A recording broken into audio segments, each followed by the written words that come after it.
మా మందిరంలో ఉన్నటువంటి ప్రతి కుమారుని కుమార్తెను రక్షించయ్యా. అయ్యా, మా మందిరంలో ఏ ఒక్కరు నశించుకోవడానికి వీల్లేదయ్యా.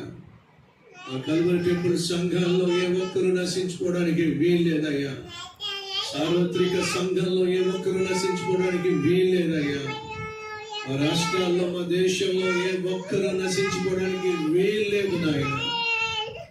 అయ్యా, నీ రక్షణ కార్యము మా కుటుంబాల్లో, మా సంఘాల్లో, మా దేశంలో, ప్రతి దేశంలో నాయన నీ సువార్తను విస్తృతముగా ప్రచురంగా ప్రార్థించి వారిని ప్రభుని సన్నిధికి నడిపించు మనస్సు దయచేయండి ఆయన.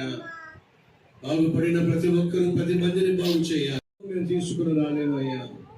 ఆ చోటి రాజ్యానికి తీసుకుని రాగలిగింది కేవలం రక్షింపబడిన ఆత్మలను మాత్రమే. నీ ఇల్లు నిండుగా ఉండులాగునా, నీ ఇంట్లో ఖాళీ లేకుండా దానిని నింపే ప్రక్రియలో నాయనా మా అందరికి మరింత భారాన్ని ఇవ్వండి అయ్యా. నశించిపోతున్న వారి పట్ల మరింత శ్రద్ధను మాకు దయచేయండి అయ్యా. మరింత బాధ్యతను దయచేయండి ప్రభువా. మాకు ఆరోగ్యము కాబోతున్నావని వచ్చే రాగలము. ఎంతమంది జీవితాలనైతే